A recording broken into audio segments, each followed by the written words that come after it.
ich bin Mirja. Das hier ist mein liebstes Sauerteigbrot für Anfänger. Ganz ohne Hefe, nur mit Sauerteig und zwar mit einem ganz neuen. Und wie man das backt, das zeigen wir euch jetzt. Yeah. Brotbacken halten die meisten Leute für super, super schwierig. Und das ist es auch, wenn man nicht das richtige Rezept hat. Ich bringe euch das richtige Rezept mit und ich zeige euch jetzt, wie einfach das Ganze geht. Als erstes brauchen wir hier ungefähr 400 Milliliter, mindestens 400 Milliliter, lauwarmes Wasser. Das kommt hier in mein Schüsselchen hinein.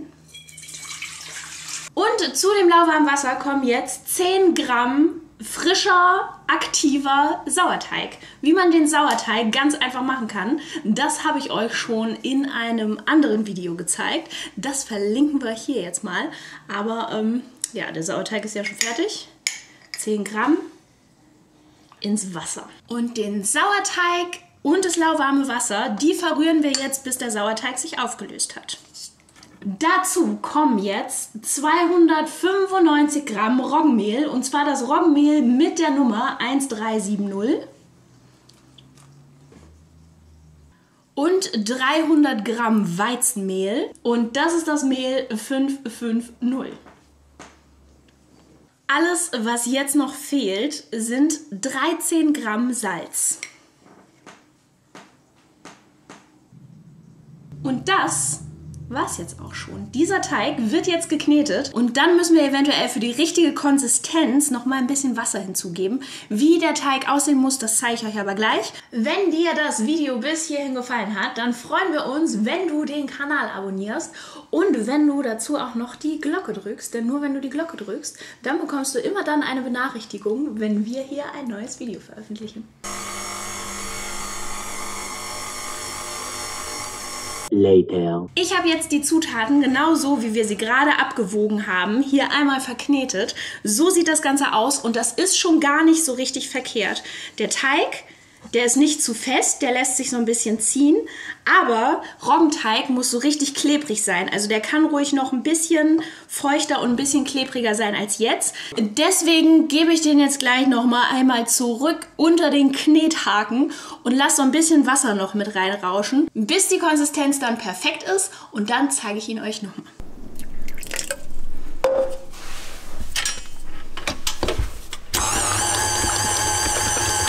Minutes later. So sieht der Teig jetzt aus und so ist er perfekt. Der lässt sich noch gut formen, aber er ist richtig, richtig klebrig. Also ich habe hier überall jetzt Teig an meinen Fingern.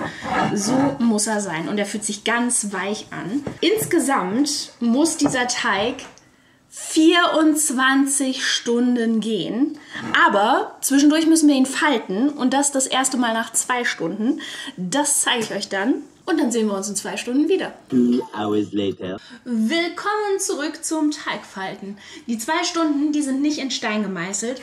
Sollten so zwischen 2 und 6 Stunden sein, indem man den Teig das erste Mal faltet. Und ich hole den jetzt mal hier aus der Schüssel raus. Und der Teig, der ist jetzt richtig schön weich und klebrig.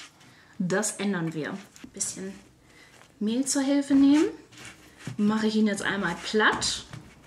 Und dann falte ich ihn tatsächlich. Erst so und dann so. Und dann drehe ich ihn mir um. Bisschen Mehl abklopfen, zu viel sollte nicht drauf sein. Und dann mache ich das Ganze nochmal. Erst so. Und dann so. Das Ganze macht man so lange, bis der Teig so viel Spannung hat, dass man nicht mehr weiter falten kann. Den Punkt haben wir jetzt erreicht. Und jetzt wandert er wieder zurück in die Schüssel. Dieser Brotteig hier, der muss insgesamt 24 Stunden gehen. Und die Faltung, die ich euch gerade gezeigt habe, die macht man einmal in dem Zeitraum von ungefähr 2 bis 6 Stunden und einmal in dem Zeitraum von ungefähr 12 bis 18 Stunden. Und dann wird der Teig fertig fürs Brotkörbchen gemacht.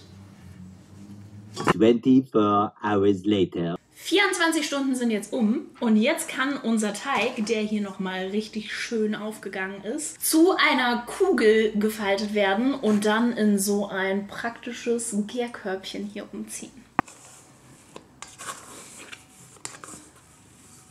Die Technik, um den Teig rumzufalten, ist ganz ähnlich wie die, wenn man den Teig einfach zwischendurch faltet.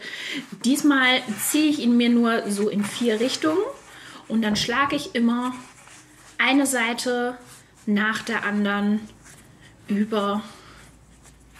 Jetzt ist hier wieder eine Ecke, die schlage ich um. Hier ist eine Ecke, in der Mitte immer schön festdrücken. So, und das Ganze mache ich wieder so lange, bis der Teig so viel Spannung hat, dass es halt auch einfach nicht mehr weitergeht. Manchmal klebt er hier so ein bisschen, dann hole ich mir noch ein bisschen Mehl dazu. Und jetzt ist der Teig automatisch rund. Ich habe hier jetzt so ein praktisches Gärkörbchen, so ein Brotkörbchen. Das finde ich super und wir verlinken euch das auch mal unten in der Videobeschreibung. Wenn ihr sowas nicht habt und euch sowas auch nicht anschaffen wollt, reicht das auch, wenn ihr ein Sieb nehmt und ein richtig schön sauberes Leinentuch da reinpackt und da dann den Teig dann eben drin lagert.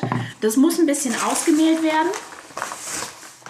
Mache ich hier ein bisschen rein und ich mache auch auf die glatte Seite von meinem Brot noch ein bisschen Mehl, dass da wirklich nichts klebt. Und jetzt kommt das Brot mit dieser Knetnarbe nach oben in das Gärkörbchen rein. Und weil es so schön war und dieser Teig so gerne geht, wird das jetzt noch mal eine Stunde lang tun. Stunde bis 1,5 Stunden und dann wird endlich das Brot gebacken. Zack. 1 hour later.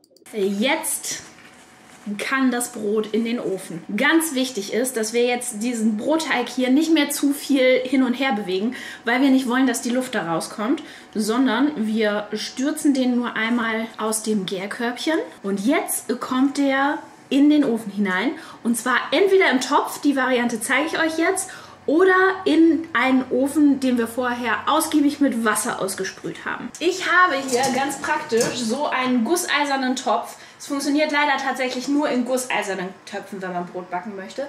Den habe ich jetzt schon mal eine halbe Stunde bei 250 Grad im Ofen vorgeheizt, dass der richtig schön durch und durch heiß ist.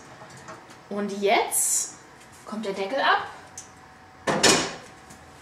Wir lassen das Brot hineinplumpsen, weil der ist heiß. Und jetzt backt das Brot für 45 Minuten. Die 250 Grad, die regel ich sofort auf 220 Grad runter. Und nach 30 Minuten kommt der Deckel ab. A few minutes later. 30 Minuten sind um. Ganz schön warm. Und jetzt kommt der Deckel vom Topf. Denn, wenn man hier jetzt so reinschaut, oh, das sieht toll aus. Das Brot ist jetzt ein bisschen blond, sagen wir mal. Das muss jetzt noch eine richtig schöne Kruste kriegen. Deswegen ohne Deckel die letzte Viertelstunde. Und dann ist endlich fertig. 15 minutes later. Schaut euch mal diese Schönheit hier an, wie schön das auch im Ofen nochmal hochgegangen ist. Und das Ganze nur mit Sauerteig und komplett ohne Hefe. Ein kleiner Hinweis noch am Rande, dieses Brot hier, das sollte man komplett auskühlen lassen, bevor man es anschneidet, weil es so einen hohen Roggenanteil hat. Einfach am besten abends abbacken und dann über Nacht stehen lassen, hat man morgens lecker Brot. Wie man den Sauerteig macht, das verlinken wir euch nochmal hier oben. Und ich wünsche euch ganz viel Spaß beim Nachbacken.